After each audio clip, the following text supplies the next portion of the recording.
What is going on? And welcome back to SDS here on YouTube. We're going to be talking about trash can endings today and what exactly do we need to do when those happen in a song. But first, let's get the question of the lesson out of the way. Now, that is going to be, what is your biggest musical fear? Put that in the comment section below and let's start a conversation about it. Now, the reason I asked that question is because trash can endings used to be one of my big fears. Like, seriously, I used to get to the end of a song and be like, oh, please don't let it be a trash can ending. Please don't let us end it that way. Why? I have no clue, but seriously, getting to those, it was the equivalent of, I wanted to go to my room, curl up in a fetal position, and eat Little Debbie's fudge rounds or Twinkies all day. Like, it was that kind of fear and loathing.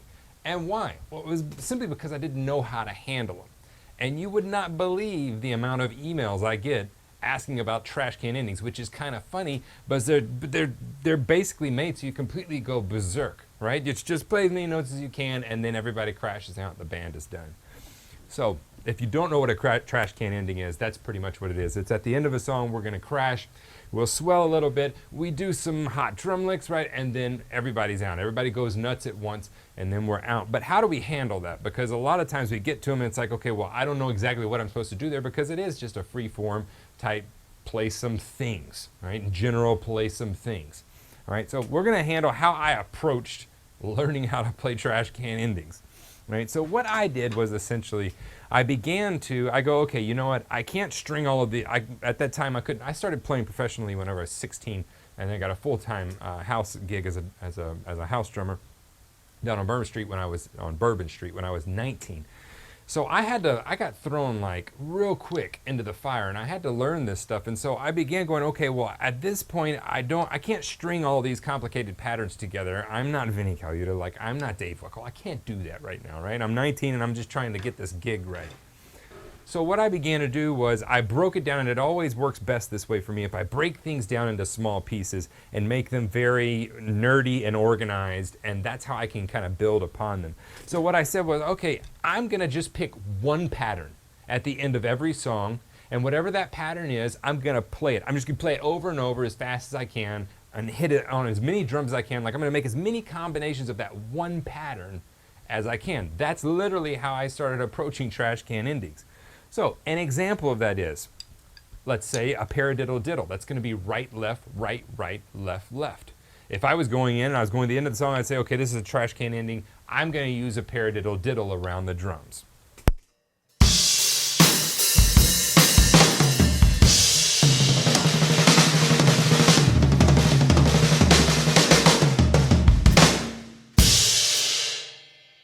Up until the end where I just went around the toms and slapped and then the band was out, it was all paradiddle diddles.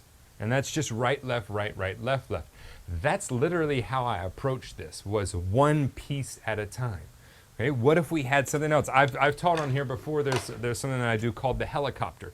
And it's just sextuplets. And what you're gonna do is right on the snare, left, right on the floor tom, left on the high tom.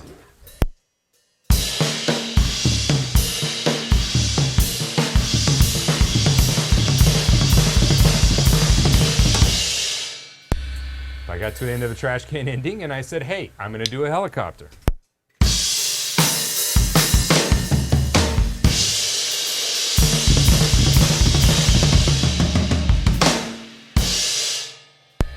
Now, you'll notice that every time I do one of these licks, if you will, I end it with, I hate it when people talk with quotation marks, and I hate it when I had a teacher coming up that she would talk with quotation marks all the time. I hated it. I hate it when I just do it, and so for whatever reason, sometimes I do it.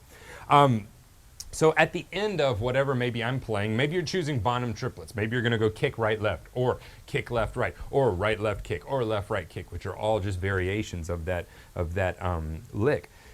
If I'm at the end of that, I need a way to let the band know. We've got to bring organization to this. So I need a way to let the guitar player know that he needs to stop playing the 8,000 riffs that he's playing over there, and we're about to really end the song. So what I do is I simply go around the toms. I end it always with a big slap on my snare, and then it's a crash. And I make sure everybody knows what's going on, okay? So I try to let the guitar player, because he's going to be noodling over there, I try to slow it down. I start to slow down when I get to the end of it, and that kind of signals him that, like, the drummer's fixing to tap out here. So whenever I hear him starting to end, I'll slap the snare and then crash out, okay? But once we get it to where we can play that one lick, if you will, a rudiment, that's just a paradiddle diddle, that's a rudiment, double paradiddle, who cares? Make it as simple as you want. Once we get to where we can play that first one, then it's like, okay, well, maybe I could string a couple of them together. So then I began going, okay, well, I'm going to string idea 1 with idea 2. So let's say I had another idea of right, left, kick, kick.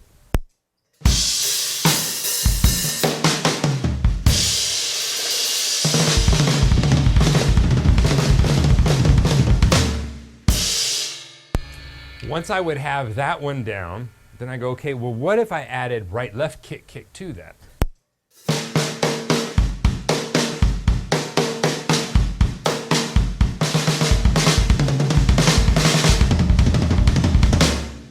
Then we get to the end of the song.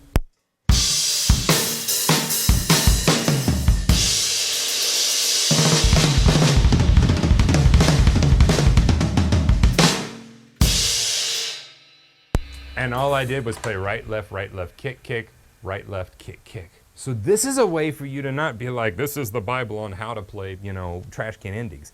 What it is my tag's sticking out. What it is, random things I notice while I'm teaching.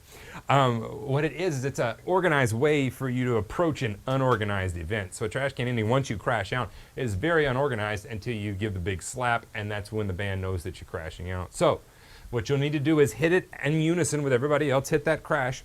After that crash, then we're gonna go into whatever lick or rudiment or whatever you're gonna play around the drums. Pick one, start with one. Then once you get comfortable with that, pick two.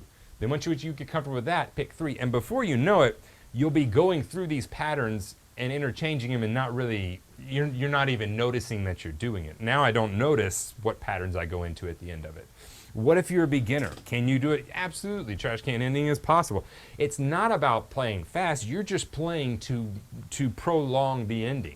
Okay, so it's not about how fast you play. So if I was a beginner, you could literally do this.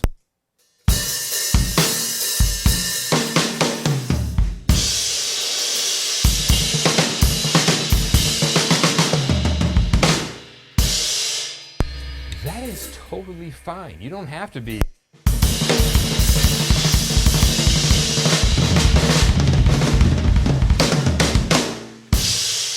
It doesn't have to be that. It can be just very simple as long as it sounds together. There's nothing that sounds worse, and it sounds weird because it's a trash can ending, like anything goes, right? But there's nothing that sounds worse than a drummer that's attempting something that he cannot do in a trash can ending. So make sure it's things that you can do. All right, make sure that it's things that you've gone through and methodically worked on. I don't care if, you know, let's do one more. What if I did just 16th notes, right, left, and then I put diddles on the middle too. So now instead of right, left,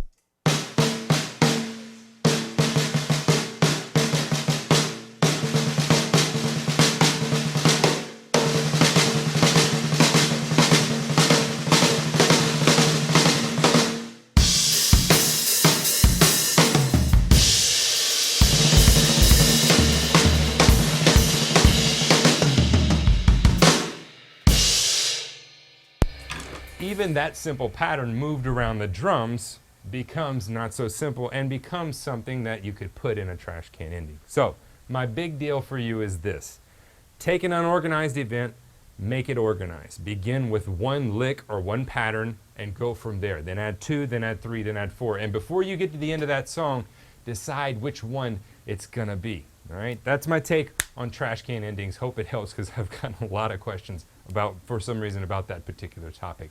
So if you want to, jump over to the website. We've still got a 14-day free trial going on that you can get 14 days of free lessons and just check out what it is exactly we do there. And if not, I'll see you here next time.